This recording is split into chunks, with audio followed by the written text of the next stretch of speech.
Olá, começou o Hashtag Educa, a nossa live sobre educação aqui no Facebook da Multirio. Você pode perceber que a gente entrou aí com um pouquinho de atraso, mas é porque foi um probleminha na transmissão da plataforma mesmo, mas a gente já está aqui. E hoje, o assunto é interessantíssimo. Eu não paro de bater papo com um convidado aqui, que é o Roberto Lentes. Eu já vou falar sobre ele mais um pouquinho, mas o assunto é neurociência e educação infantil. Sabe aquele senso comum que a gente tem? As crianças de hoje já nasceram com um chip diferente. Criança de hoje não é a criança do passado. A gente escuta isso em casa, na fila do supermercado, escuta isso na escola. E aí, a criança de hoje que chega na educação infantil, na pré-escola, ela tem mesmo um chip diferenciado, digamos assim? Ela é uma geração diferente da geração anterior? Essa criança que a gente denomina X, Y, Z, touch, que geração é essa? Que criança é essa que está chegando na educação infantil? E como você, professor, pode observar o desenvolvimento dessa criança e trazer possibilidades múltiplas para a sua prática escolar? Então, vem para cá, não deixe de participar, curta, comente, marque seu amigo que se interessa pelo assunto, porque hoje quem tira todas as nossas dúvidas é o professor do Instituto de Ciências Biomédicas da Universidade Federal do Rio de Janeiro, a UFRJ, e coordenador da Rede Nacional de Ciência para a Educação, Roberto Lentes. Seja muito bem-vindo ao Hashtag Educa, professor. Obrigado pelo convite. Então, vamos lá. O cérebro humano, né, ele é biológico e cultural ao mesmo tempo, certo? Como é que é esse conceito? Então, a biologia do cérebro ela não mudou há milhões de anos, porque a evolução demora milhões de anos para mudar a biologia de um órgão qualquer, inclusive o cérebro. Então, o nosso cérebro é igualzinho ao cérebro de Pedro Álvares Cabral. O que mudou é o ambiente, o que mudou é o meio, o que mudou é a maneira como a gente utiliza o cérebro, né? Então, as crianças de hoje utilizam o seu cérebro de uma maneira diferente, talvez mais precocemente, talvez as crianças têm uma exposição aos celulares desde pequenininhas que a minha geração, por exemplo, não teve. As crianças, eu me lembro, os meus filhos, o problema não era celular, porque não tinha celular, era a televisão. Então, a grande vilã dos problemas da educação era considerada a televisão. Hoje a televisão virou uma coisa comum e o vilão passou a ser, aparentemente, a gente acha isso às vezes, o celular. Mas tudo pode ser construído de uma maneira benéfica. Então, não há um aplicativo ruim ou uma alternativa tecnológica ruim. Ela pode ser ruim e pode ser boa, depende de como a gente construa o funcionamento dela e a relação dela com a criança. Então, essa sensação que algumas pessoas têm, não, as crianças hoje já saem da maternidade entendendo tudo, com concentração, com atenção. Não, né? Não é verdade, não é verdade. Isso tudo tem que ser aprendido. A atenção é uma das capacidades chamadas socioemocionais que se desenvolve gradualmente, a sua base biológica cerebral se desenvolve gradualmente.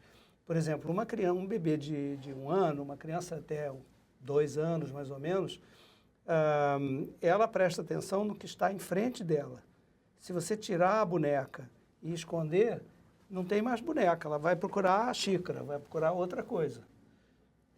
Então, ela só tem atenção com as coisas que estão presentes em frente a ela. Depois que passam os 2 anos, se você tirar a boneca, ela vai atrás da boneca. Ela te pergunta, cadê a minha boneca? Então, isso significa que a atenção, ela está aprendendo a utilizar a sua atenção. Depois ela precisa, para prestar atenção, controlar os distratores externos. Então, ela está trabalhando, está brincando com uma determinada coisa, e estão acontecendo outras em volta. E ela precisa apagar aquilo da atenção dela para concentrar no que lhe interessa mais. Então, isso é uma aprendizagem. E, às vezes, as crianças que são submetidas a uma quantidade muito grande de estímulos, elas não conseguem aprender a focar a sua atenção. E, nesse sentido, os joguinhos, os games, aplicativos...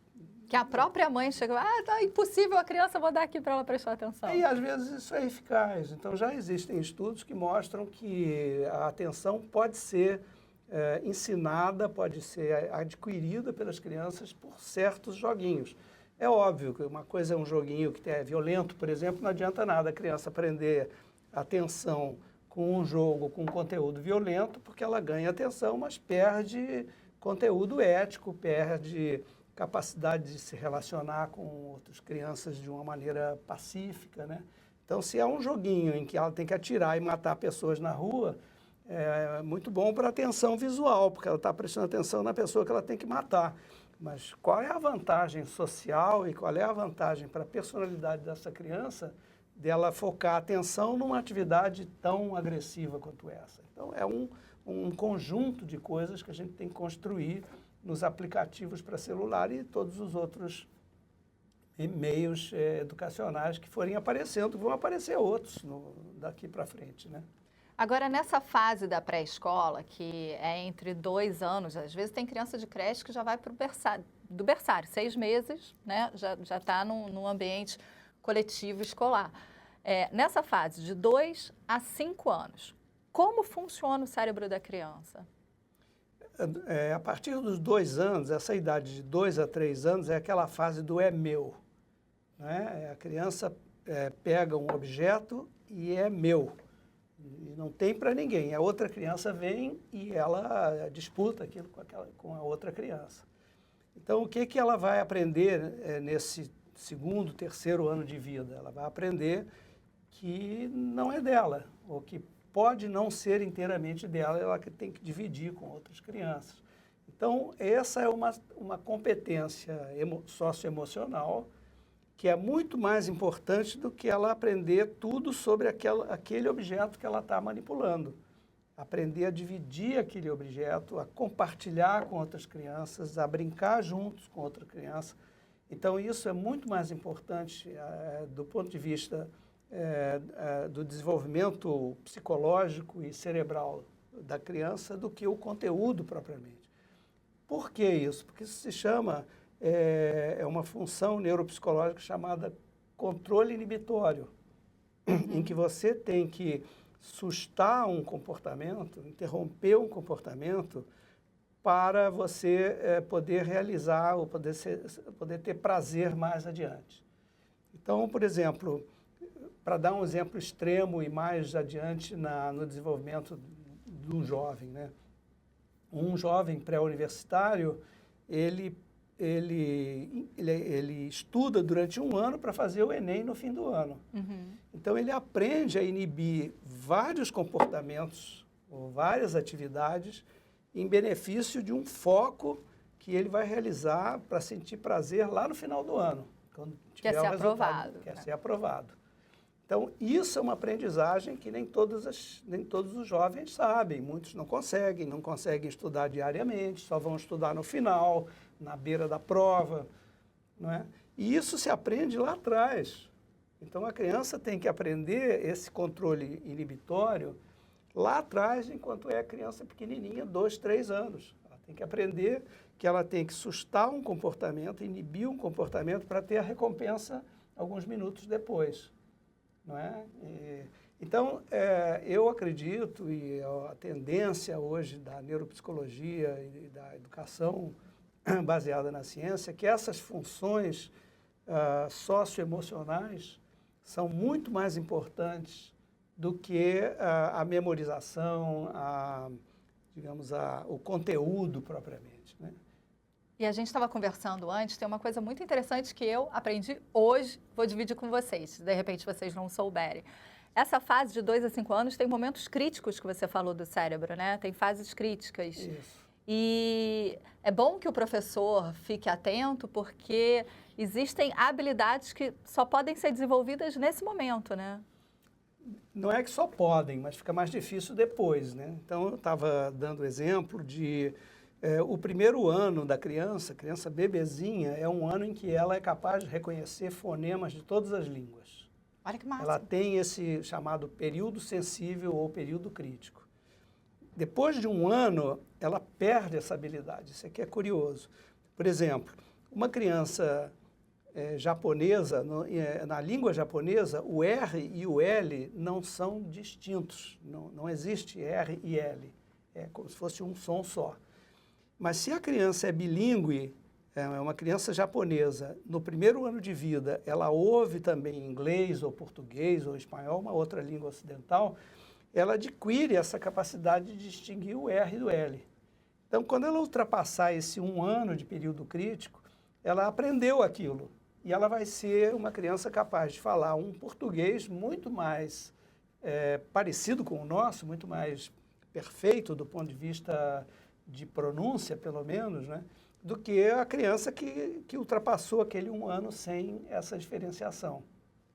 Mas não é que a criança perca a capacidade de aprender outra língua, mas ela não vai ter especificamente a distinção dos fonemas, ela perdeu.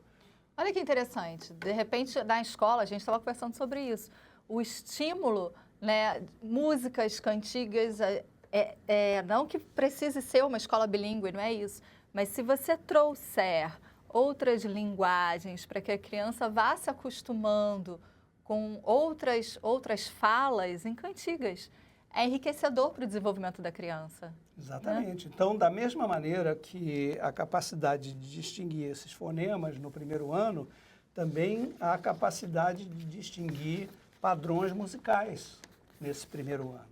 Olha que legal. Então, a criança que é exposta à música no primeiro ano, é claro que ela não estou querendo dizer aqui que ela vai ser um músico, que ela vai ter um talento, vai ser um gênio da música, nada disso, mas ela vai ter uma sensibilidade maior às nuances da música, que são muito sutis, o ritmo, a linha melódica, a harmonia, vários instrumentos combinados. Se ela for exposta à música nesse 1 ano, ela vai ter mais facilidade depois. Agora, isso não quer dizer, as pessoas são muito diferentes, não quer dizer que você passou 1 ano, não teve exposição à música, acabou, você nunca mais vai poder ser um músico. Não é assim, entendeu? Porque existe muita capacidade sobrando no cérebro depois de 1 ano de vida. Mas eu estou dizendo tudo isso para exemplificar que no desenvolvimento infantil existem períodos chamados críticos ou sensíveis em que você pode explorar uma capacidade superior do cérebro naquele momento para certas habilidades. E a gente precisa conhecer melhor isso. Isso é um tema muito presente na pesquisa científica. E se a gente conhecer isso melhor, a gente vai poder fazer sugestões aos professores, aos gestores, etc., para modular as suas ações na escola de uma maneira mais produtiva, né? O que é muito interessante, se você conhece, né, plasticamente as possibilidades desse cérebro da criança na educação infantil, você pode desenvolver muita coisa. Agora, eu queria entender melhor. Eu vou pegar um exemplo de uma professora que esteve com a gente, ela contou, enfim, da vida dela com as filhas. Ela tem uma filha de 9 e uma filha de 2 anos. E ela falou assim, olha, é impressionante. As duas no mesmo ambiente, com a mesma mãe, a mesma oferta cultural, né? Filha de professor. E as duas são completamente diferentes em termos de comportamento e desenvolvimento. Não é porque é indivíduo, não. Ela estava falando que ela observou isso também em relação às amigas da filha de 9 e às crianças de 2 anos. De comportamento das crianças mesmo na educação infantil. Que ela acha que, não sei se por conta de joguinhos, onde a criança passa bastante tempo ali, ela mesmo, né, com as possibilidades de respostas ao que ela vai movimentando, ela estava falando que existe diferença, ela notou uma diferença. Isso acontece mesmo com essa geração de hoje? É uma geração diferente da geração anterior? Do ponto de vista cerebral, não. Mas do ponto de vista da interação do cérebro com os produtos que a tecnologia apresenta, sim. Porque a criança de 9 anos não teve acesso ao celular quando bebê, mas a criança de 2 anos teve. Então, o cérebro dela está exposto, dessa criança de 2 anos, a uma tecnologia que as crianças mais velhas não tiveram. E vai reagir de uma maneira típica daquela condição, daquela situação. Porque ela falou assim, gente, mas é impressionante, eu dou o celular, ela faz o joguinho, passa de fase, vai passando de fase. Eu falei, gente, como uma criança de 2 anos consegue ir desse jeito, né? E ela falou, eu acho, às vezes, eu fico impactada, e por isso a gente trouxe essa questão, porque pode ser uma questão de vários professores e de vários pais também, né? Como estimular essa criança e como entender que criança é essa que está tão imersa, né? Eu acho, assim, que tudo que é exagerado não é bom. Então, se você pegar, por exemplo, as pessoas dizem assim, as crianças não leem mais livros, os livros estão morrendo, as crianças só querem saber do celular. Mas se você pegar uma criança que lê, ou uma criança de uma geração anterior, que só tinha exposição aos livros, se essa criança ficasse o dia inteiro lendo, lê 300 livros e não faz mais nada, isso não é bom. A criança não faz exercício físico, a criança não tem contato com outras crianças, a criança, portanto, não tem desenvolvimento socioemocional, cooperatividade, criatividade. Ela só lê. Isso também não é bom. Então, mas um instrumento tecnológico que já está, para a geração atual, ultrapassado, entre muitas aspas. Então, tudo que é assim, exagerado não é bom. Se a criança fica muitas horas por dia com o celular, isso a priva de correr, de brincar, de cair, de brigar com outras crianças, de abraçar outras crianças, de ficar com raiva de uma que, enfim, que ela não gostou e de gostar de outra e abraçar a outra, porque ela fica imersa naquela realidade pequena do celular. Você tocou no assunto, a gente fez um programa aqui na Multirio, que é o Em Tempo Real, e a gente entrevistou a neurocientista Susan Greenfield. E ela fala que na pesquisa dela, algumas capacidades humanas, ele já está, não é que estava se perdendo, mas assim, está ficando lá muito reservada. Adolescentes que jogam, nessa relação com o outro via, né, digital, você vai perdendo a capacidade de perceber até a atração de alguém, você passa só a se relacionar através do mundo virtual, você perde a capacidade de ser sensibilizado pelo cheiro da outra pessoa. São algumas coisas que a gente vai deixando de lado e que elas são fundamentais para o convívio humano, né? Exatamente. A gente estava comentando antes que a escrita cursiva, né? Que as crianças tendem a desaprender aquilo, ou não aprender, né? Porque elas, aliás, é assim, né? Com as duas mãos e os polegares. Frenético, né? Eu não consigo fazer de jeito nenhum. Polegares. Mas essa habilidade da escrita cursiva é uma habilidade motora muito importante, que vai, por exemplo, facilitar o desenho, porque a letra é desenhada, né? Vai dar vai formar na criança uma habilidade, uma destreza com a mão e com os dedos, que é muito mais rica do que essa de ficar fazendo assim. A gente estava testando, vou até colocar aqui. É uma perda. Né? A gente estava vendo que tem muita criança hoje em dia que não sabe segurar a caneta. E, mas por que segurar a caneta ou o lápis é importante? Porque ela vai fazer esse movimento pêncil, o movimento, né? De articulação de todos os dedos, enquanto que o do celular é só isso. É mais pobre. Como educação motora é muito pobre. Então, a criança que só sabe fazer isso, provavelmente terá uma dificuldade maior em aprender um instrumento musical, por exemplo, que exige uma habilidade manual muito mais desenvolvida, muito mais elaborada e rica, né? A gente estava falando, né? Segurar, a gente não percebe isso, mas é segurar o talher, é cortar alguma coisa, usar a tesoura, por exemplo, né? Para fazer, quando eu era criança, lá, nem digo quanto, a gente fazia trabalhos de usar a tesoura para fazer, recortar animais, recortar letras. É uma habilidade importante. Tem uma pergunta da Priscila Francischini, que ela diz o seguinte: cabem aos pais estabelecer critérios como horários para os filhos acessarem redes sociais, por exemplo? Cabem aos pais e cabe à escola, talvez, orientar os pais sobre que repercussões pode ter um excesso de exposição ao celular, ou que repercussões pode ter, por exemplo, para o sono, que a criança seja exposta ao celular até tarde da noite. Já tem dados agora sobre o efeito luminoso, né? Exatamente. Então, é claro que os pais tem uma importância muito grande porque tem uma relação direta e constante e contínua com a criança.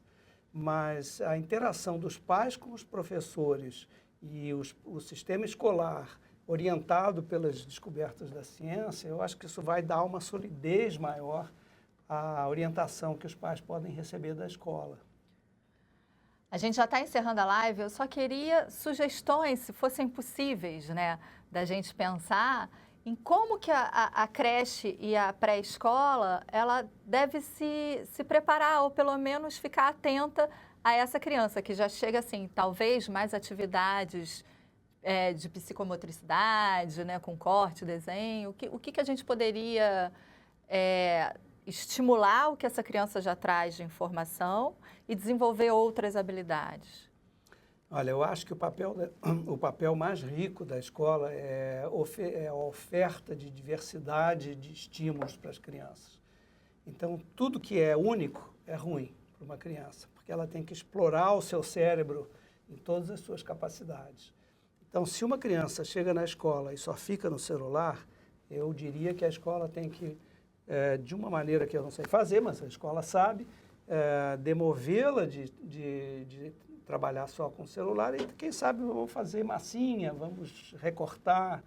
A criança que só recorta ou só faz massinha, quem sabe ela goste de trabalhar com um aplicativo do celular. Com game, Então, estimular a diversidade, a troca entre as crianças, eu acho que seria o mais rico, porque faz com que as crianças se encontrem no que elas são melhores ao longo do desenvolvimento. E as crianças fazem isso muito cedo. Ainda na creche ou ainda no período, assim, sei lá, a partir dos 2 aos 5 anos, a criança descobre muito sobre si mesma, né? E então a oferta de muitas possibilidades para ela faz com que ela vá aos poucos se descobrindo, não é? Ok. Professor, muito obrigado. A gente teria 1000 coisas para perguntar ainda. Tem tempo, produção? Pode? Não, olha, já estourou. É um assunto que eu gosto muito. Muito obrigada pela sua participação. Obrigado, eu que agradeço a oportunidade. Alguma dúvida que você que acompanha o Hashtag Educa tenha, pode procurar lá o Instituto, professor? Pode procurar o Instituto, pode mandar um recado pelo Messenger. Olha aí, viu? Obrigada. Eu respondo. Que bom, viu? Obrigada, professor, pela participação e obrigada a você que acompanha a gente no Hashtag Educa. Até a próxima.